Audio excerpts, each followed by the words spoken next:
யோகம், ஆன்மாலயம், மனித உயிராற்றல் மருத்துவ யோகா சிகிச்சை மையம் இன்றைக்கு திறப்பு விழா கண்டு நம்முடைய மிகச்சிறப்பாக ஆசைப்படாதே எதுவும் கிடைக்காது, தேடு எல்லாம் கிடைக்கும் என்ற அற்புதமான ஒரு ஞான பேழையை இன்றைக்கு வெளியிட்டிருக்கிற நல்ல வேளையில் மிகச்சிறப்பாக தன்னுடைய மருத்துவ பணியோடு மனிதநேய பணியை, உயிர்காக்கும் பணியை, ஆன்மீக சேவை பணியை மிகச் சிறப்பாக ஆற்றியிருக்கிற நம் பாராட்டுதலுக்கும் பெருமைக்கும் உரிய மருத்துவர் முருகராஜ் அவர்களே,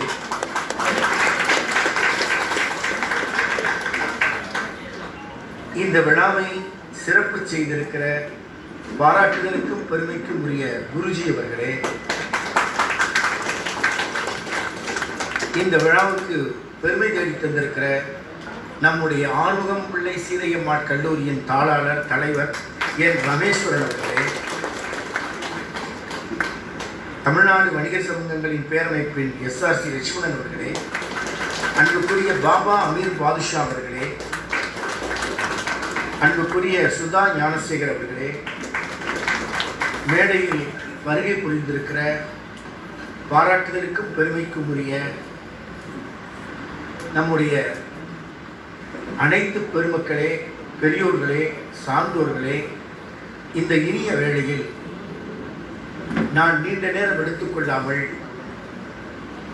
நம்முடைய மிகச்சிறந்த ஒரு ஞான பேழையை வெளியிட்டு மகா யோகம் என்று யோக வாழ்வுதான் வாழ்வுக்கு அடித்தளம் என்ற நிலைப்பாட்டை உலகத்திற்கு உணர்த்த வேண்டிய தருணத்தில் நாம் நின்று கொண்டிருக்கிறோம்.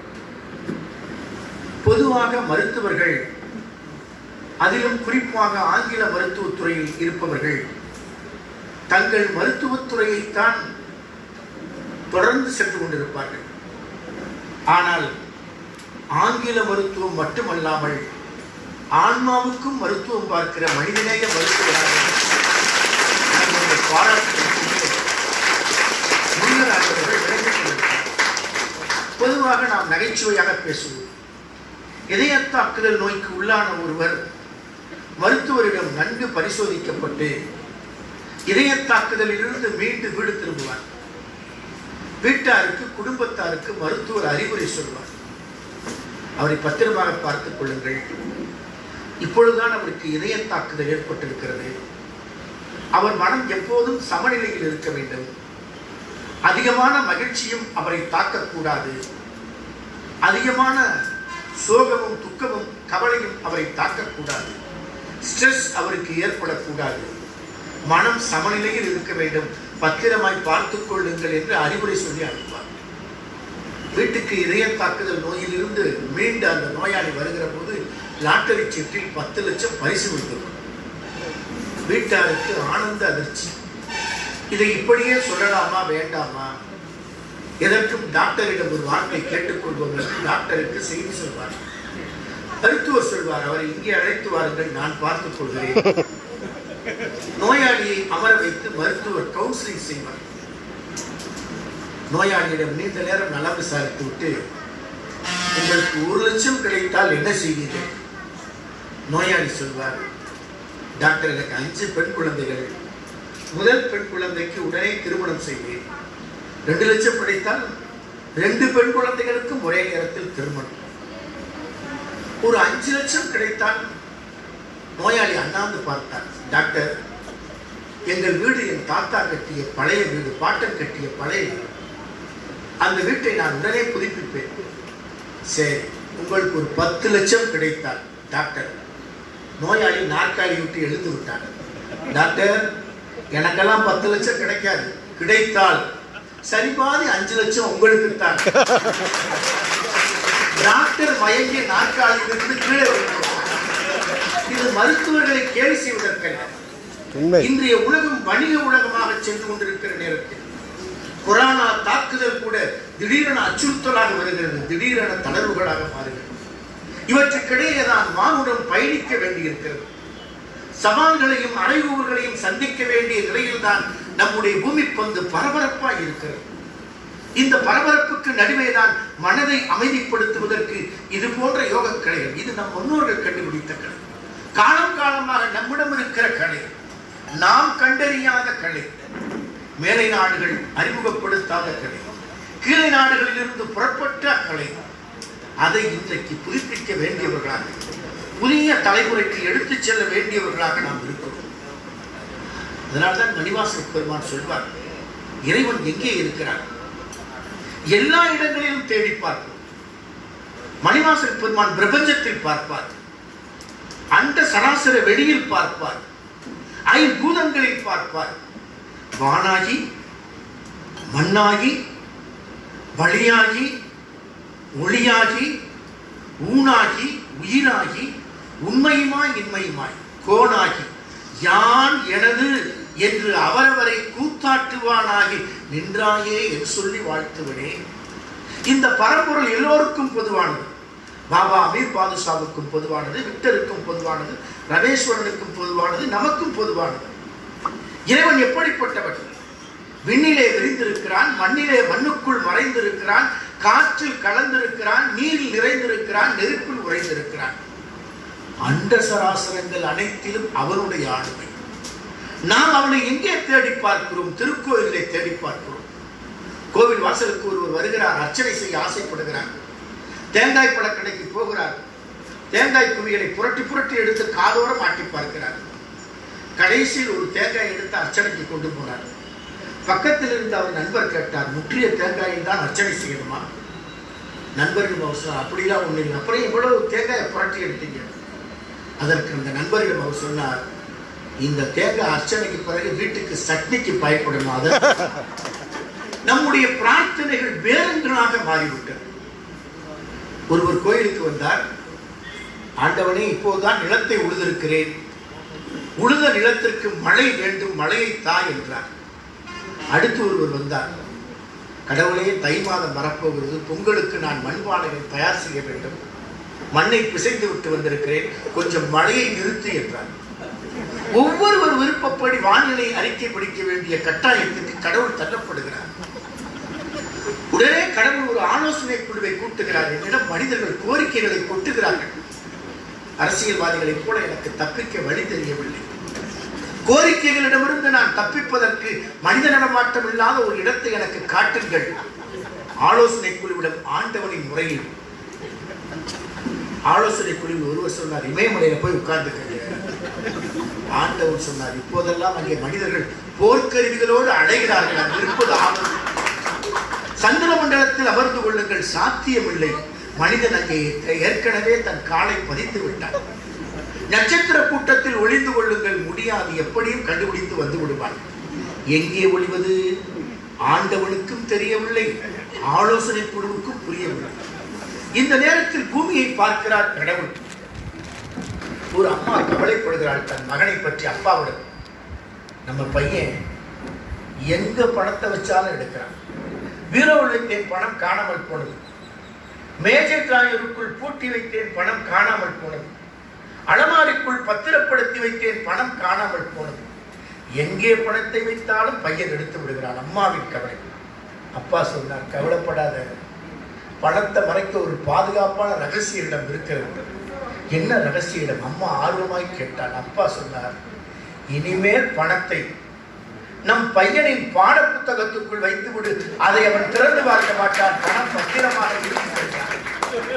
இந்த காட்சியை பார்த்துவிட்டு கடவுள் சொன்னார், எனக்கு ஒளிய இடம் கிடைத்தது. எங்கே ஒளிய போகிறீர்கள்? ஆலோசனை குழு. நான் இனிமேல் கோவில்களில் இருக்கப் போவதில்லை, தேவாலயங்களில் இருக்கப் போவதில்லை, மசூதிகளில் இருக்கப் போவதில்லை. நான் ஒளிந்து கொள்ள வேண்டிய இடம் மனிதனின் மனம்.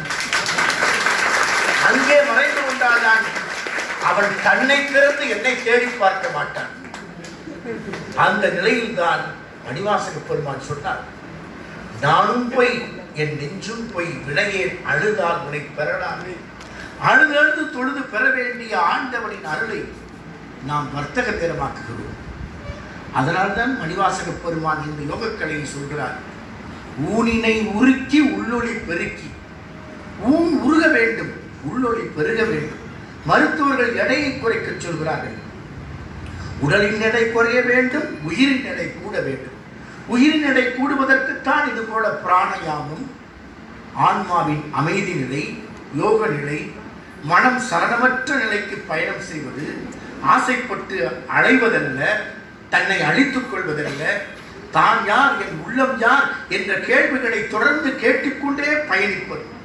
அந்த நிலையைத்தான் இன்றைக்கு மிகச்சிறப்பாக நம்முடைய மகா மகரிஷி அவருடைய வாழ்நாளை பற்றி வரலாறுகளில் விரிவாக விளக்கப்பட்டிருக்கிறார்.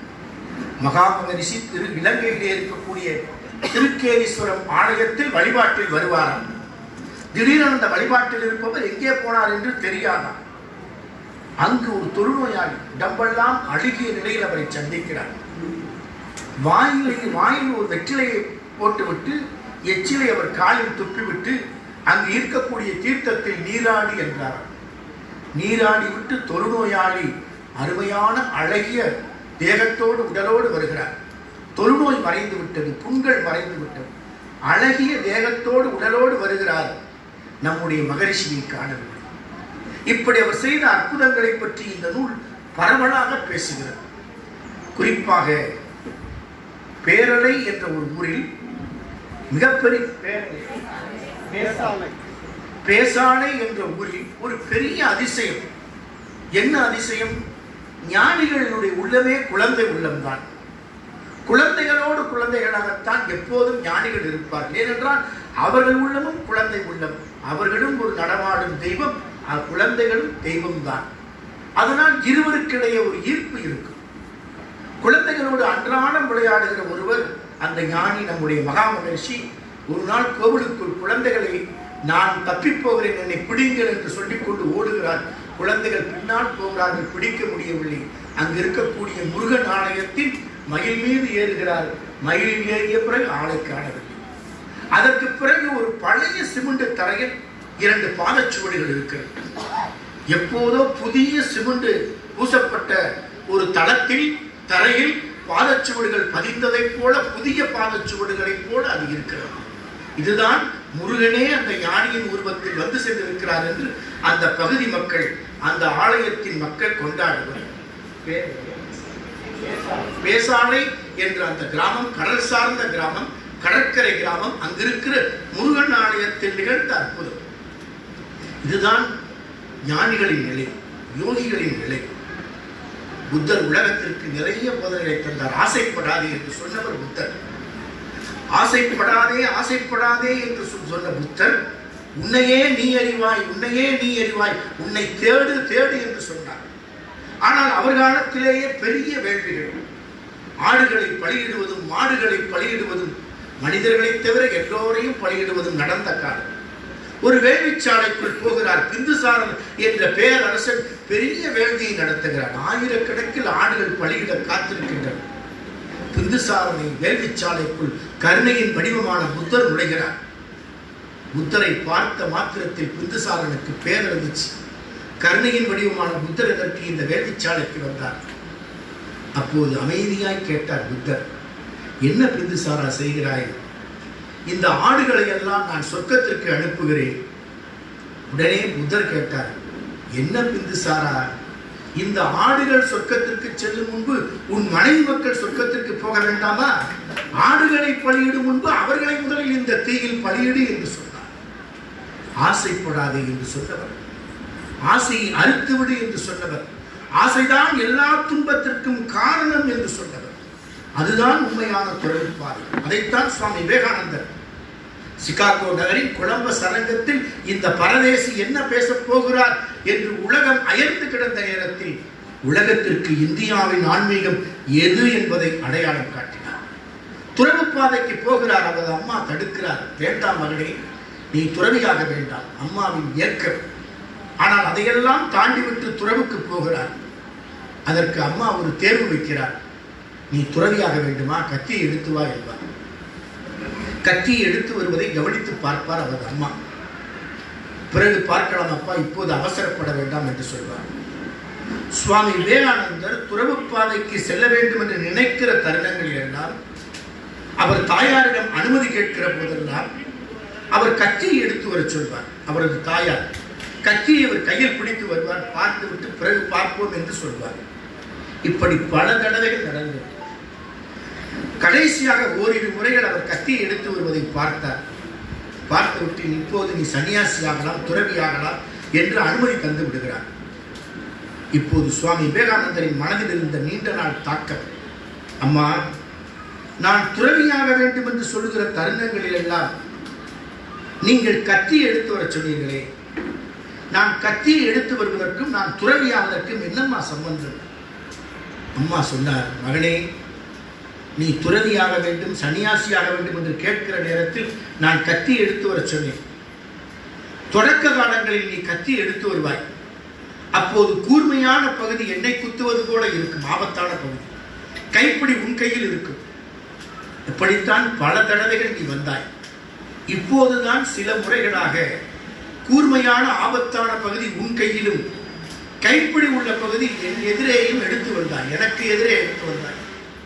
மகனே, துறவு என்பது ஆபத்தை தனக்கும் பாதுகாப்பை பிறருக்கும் வழங்கும். இந்த வாழ்க்கைக்கு நீ பக்குவப்பட்டு விட்டதால் தான் உன்னை நான் துறவரத்திற்கு அனுமதித்தேன் என்றார். இதைத்தான் திருநாவுக்கரசர் நோற்றார். நம்முடைய திருத்தணிநாதர் ஆலயத்தில் திருநாவுக்கரசர் பாடி இருக்கிறார். திருநாவுக்கரசு பெருமான் திருப்பூணூர் தேவாலயத்தில் உளவாரம் செய்வார். பொன்னும் மணியும் வைரமும் கொட்டும் கூழாங்கற்களை போல தூர எறிவார். அட்டாச்மெண்ட் என்று சொல்கிற பற்றற்ற பற்று நிலை.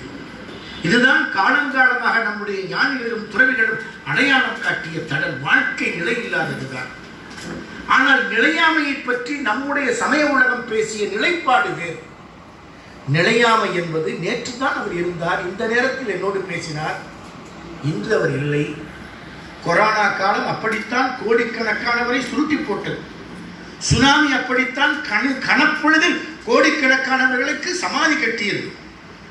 ஆனால் நேற்று இருந்தவர் இன்று இல்லை.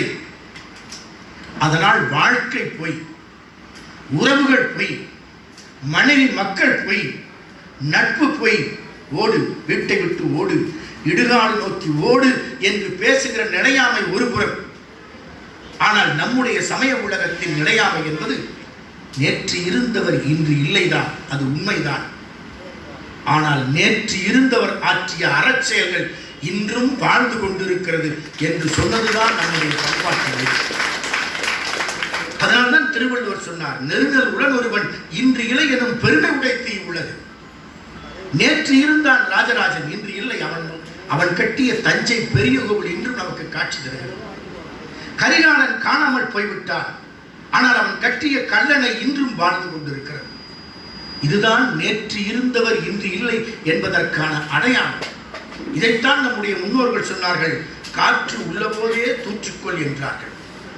காற்று உள்ள போதே தூற்றுக்கொள் என்றால் நாம் என்ன அதற்கு விளக்கம் தந்தோம்? காற்று உள்ள போதே தூற்றுக்கொள் என்றால் பதவியில் இருக்கும் போதே பணம் பண்ணிக்கொள், வாய்ப்பு கிடைக்கிற போதே மாறி சுருட்டிக்கொள். இதுவல்ல அதற்குரிய விளக்கம். உண்மை விளக்கம் இதுதான். உடம்பில் உயிர்காற்று வந்து சென்று கொண்டிருக்கிற போதே, நீ உள்ளும் புறமும் சுவாசித்துக் கொண்டிருக்கிற போதே, அறத்தால் ஆகிய செயல்களை செய்து புகழை தூற்றிக்கொள் என்று சொல்வதுதான் அதற்குரிய. அதனால்தான் நீங்கள் ஞான நூல் அருமையாக சொல்கிறேன். எல்லாவற்றையும் கற்றவன் என்ற நிலையில் ஊருக்கு உபதேசித்துக் கொண்டிருப்பவன் உபதேசம் ஒருபோதும் ஞானத்தை தராது. அஷ்டவக்கிர கீதையை பற்றி ஒரு உபன்யாசகர், சொற்பொழிவாளர் ஒரு அரசருக்கு போதிக்கிறார். இந்த நூல் அதை விளக்குகிறது. அஷ்டவக்கிர கீதையை நானும் கேட்கிற அந்த மன்னனால் ஞானத்தை அடைய முடியவில்லை. உடனே சிரச்சேதம் செய்து விடுவேன் என்று அந்த சொற்பொழிவாளரை சொல்கிறார். அவர் மனைவி அதற்கு வந்து விளக்கம் தருகிறார். ஒருபோதும் உபதேசங்கள் ஞானத்தை தராது. நாம் தன்னை உணர்ந்தால்தான் ஞானத்தை அடைய முடியும் என்ற நிலையை காட்டுகிறது. அந்த நிலையை நோக்கி நாம் பயணிக்க வேண்டும். நம்முடைய ஆசைப்பட்டால் எதுவும் கிடைக்காது. அருமையான தத்துவம்.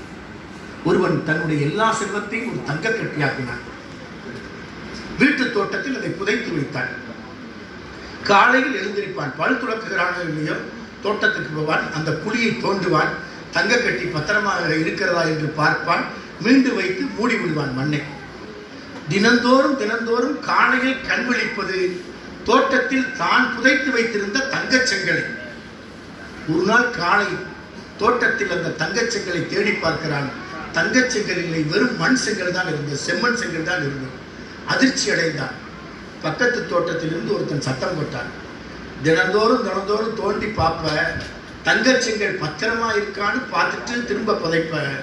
தினந்தோறும் தினந்தோறும் தோண்டி புதைக்கிறதுக்கு அந்த கல்லு தங்கத்தில் இருந்தான்னு செங்கலா இருந்தான்னு ரெண்டுமே ஒண்ணுதான். இதுதான் வாழ்க்கை. பெற்ற செல்வம் பிறருக்கு பயன்பட வேண்டும். குருலாம் உபதேசித்து போனார் குருநானக், சீக்கிய மத தலைவர். ஒரு செல்வந்தன் தன் வீட்டுக்கு கூட்டிட்டு போய் தன்னுடைய வைர குவியலை பொன் குவியலை காட்டுகிறான். குருநானக் அவனை அழைத்தார். நம்ம அடுத்து மறுமையில தான் சந்திக்க போறோம். ஒரு தங்க ஊசியை கொடுத்தார். சொர்க்கத்தில் உன்னை நான் சந்திக்கிற போது இந்த தங்க ஊசியை நீ திருப்பி தர வேண்டும். செல்வந்தரிடம் குருநானக் சொன்னார். செல்வந்தனுக்கு அதிர்ச்சி. எதுவுமே எடுத்துட்டு போக முடியாத குருநாதர் தங்க ஊசியை கொண்டு தர சொல்றாரு. இப்போது குருநானக் சொன்னார், எதையுமே எடுத்து போக முடியாது என்று தெரிந்த நீதானே இவ்வளவு செல்வத்தை குவித்து வைத்திருக்கிறாய். தேவையற்ற இந்த செல்வம் எதற்கு பூட்டி வைத்திருக்கிறாய்? எடுத்து எல்லோருக்கும் கொடு என்றார். ஆசைப்படாதே, எதுவும் கிடைக்காது என்பதன் அடையாளம் தான் இது. எல்லோருக்கும் கொடுத்து வாழ்வதுதான் வாழ்க்கை. அற்றார் அழிப்பசி தீர்த்தல் ஒன்றுதான் நாம் வைக்கின்ற பொருள் வைப்புளி என்று திருவள்ளுவர் சொன்னார். அதனால்தான் வள்ளல் பெருமான் சொன்னார், யாராயினும் என் தேசத்தவராயினும் என் நாட்டவராயினும் என் சமயத்தவராயினும் அவரின் வயிற்று நெருப்பை அணைத்திடுக என்றார். அணையா நெருப்பாய் இருக்கிற வயிற்று நெருப்பை அணைப்பதுதான் நம்முடைய தர்மம் என்று சொன்னார்கள். அந்த நிலையில் பண்பட்ட நம்முடைய பாரம்பரியத்தின் ஒரு அடையாளம் தான் யோகக்கலை. திருமூலர் இதை அருமையாக சொல்வார். வாழ்க்கையின் நிலையாமை. திருமூலர் யோகக்கலையை உலகத்திற்கு 10ஆம் நூற்றாண்டிலேயே சொன்னவர். குறிப்பிடுவார், அடப்பண்ணி வைத்தார், அடிசிலை உண்டார். அடப்பண்ணி வைத்தார், அடிசிலை உண்டார். மடக்கொடியாரோடு மந்தனம் கொண்டார். இடப்பக்கமே இறை நொந்தது என்றார். இடப்பக்கம் வலிக்கிறது கணவன் சொல்றார். வீட்டுக்கு வரான், அவனுக்கு விருப்பப்பட்ட உணவை மனைவி சமைத்து தருகிறாள். இருவரும் இனிமையாக இருக்கிறார்கள். இரவில் படுக்கிற போது இடப்பக்கமே இறை நொந்தது என்றான். கிடக்க படுத்தான், கிடந்தொழிந்தானே என்றது. இதுதான் திருமந்திரம் நிலையாமையை பற்றி சொல்கிறது. பிறகு எது வாழ்வின் தடம்? இங்கு அருமையாக எனர்ஜி சயின்ஸை பற்றி சொல்கிறார்கள். உயிர் ஆற்றலை எப்படி மேம்படுத்துவது, ஹியூமன் எனர்ஜி மெடிசின் என்ற ஒரு அற்புதமான தத்துவத்தை, அற்புதமான துறையை கண்டறிந்திருக்கிறார்கள். அறிவியல் பார்வையோடு இன்றைக்கு குணாநிதி மகரிஷி அவர்கள் அதை எடுத்துச் செல்கிறார்கள். இன்றைக்கு தேவைப்படுகிற ஒன்று. இந்த சூழ்நிலையில் இதை போன்ற யோகக்கலைகள் இன்றைக்கு நாட்டிற்கும் சமூகத்திற்கும் தேவைப்படுகிறது. அந்த நிலையில் தான் நம்முடைய திருமந்திரம் வலியுறுத்தி சொன்னது, ஊனுடம்பே ஆலயம் உள்ளம் பெருங்கோவில் என்று. அதற்கு மணிமகுடமாக சொல்வார் திருமூலர். படமாடக்கோவில் வகவிற்கு ஒன்று ஈயே, நடமாடும் கோயில் நம்பர்க்கங்கு ஆகா. நடமாடும் கோயில் நம்பர்க்கு ஒன்று ஈயில், படமாடக்கோவில் வகவிற்கதாமே. ஆலயத்திற்கு செய்வதை விட, கோவிலுக்கு செய்வதை விட ஊனுடம்பை ஆலயமாக கொண்டிருக்கிற அடியார் பெருமக்களுக்கு செய். அடியார் பெருமக்கள் என்பது சாமானிய மக்களையும் சேர்த்துத்தான். அந்த நிலையில்தான் இது போன்ற யோகக்கலைகள் இன்றைக்கு வளர்ந்து வந்து கொண்டிருக்கிற புதிய புதிய தாக்குதல்கள், கொரோனா போன்ற உயிர்கொல்லி நோய்கள், யோகக்கலைகள். Sound mind in a sound body என்று சொல்வார்கள். அரும்பு கோரிடில் மலராகும், நரம்பு கோரிடில் நாம் என்ன செய்ய முடியும் என்று கேட்ட கேள்வியின் விடைதான் ஆன்மாலயத்தின் மகா யோகம். இதை இன்றைய பரபரப்பான உலகத்திற்கிடையே வாழும் தலைமுறை, இளைய தலைமுறை முதல் வயது வேறுபாடின்றி அனைவரும் தங்கள் பணிச்சுமைக்கிடையே நீதியரசர்கள் எவ்வளவு பணிப்பொழுவில் இருப்பார்கள். அவர்களே இதற்கு நேரம் ஒதுக்கி இத்தகைய தங்களுடைய யோகக்கலை தங்கள் வாழ்வுக்கு தேவை என்று அவர்கள் நினைப்பதை நாம் பெருமையோடு எண்ணி நம்முடைய இன்றைய தலைமுறை இதை ஏற்றுக்கொண்டு மகாயோகத்தின் ஆன்மாலயத்தின் சேவையை, ஆன்மாலயத்தின் மகாயோக சேவையை அனைவரும் பயன்படுத்திக் கொள்ள வேண்டும் என்று கேட்டு, நம்முடைய பாராட்டுதலுக்குரிய மருத்துவர் முருகராஜ் அவர்கள் வழக்கமாக மருத்துவத்துறையை விட்டு வேறுபட்டு மனிதகுலத்தின் நன்மைக்காக சமூக உணர்வோடு சிந்திக்கிற அவரது பொறுப்புணர்வை பாராட்டி அவருக்கு வாழ்த்து கூறி, அண்மையில் தான் நமக்கு அவருடைய நெருக்கமான நட்பு சமீபத்தில் தான் நமக்கு கிடைத்தது. அப்போது நம்முடைய பணியாளர், நம்முடைய திருக்கோவிலினுடைய மேலாளர் கேசவன் என்பவர் உடல்நலமின்றி இரவில் இருந்தபோது இரவு 12 மணிக்கு அவரை தொடர்பு கொண்டோம். அப்போது மருத்துவ சேவை மிக சரியாக காட்டி இன்றைக்கு அவரை காப்பாற்றி இருக்கிறார். முருகராஜ் அவர்கள் மிகப்பெரிய நேரம் காலம் பார்க்காமல், முகம் சுழிக்காமல், இரவு உறங்காமல் மற்றவருக்கு பணி செய்கிற மருத்துவ பணி திருப்பணி என்று ஆற்றுகிற அவரை பாராட்டி வாழ்த்து கூறி அனைவருக்கும் நன்றி கூறி விடைபெறுகிறேன். நன்றி வணக்கம்.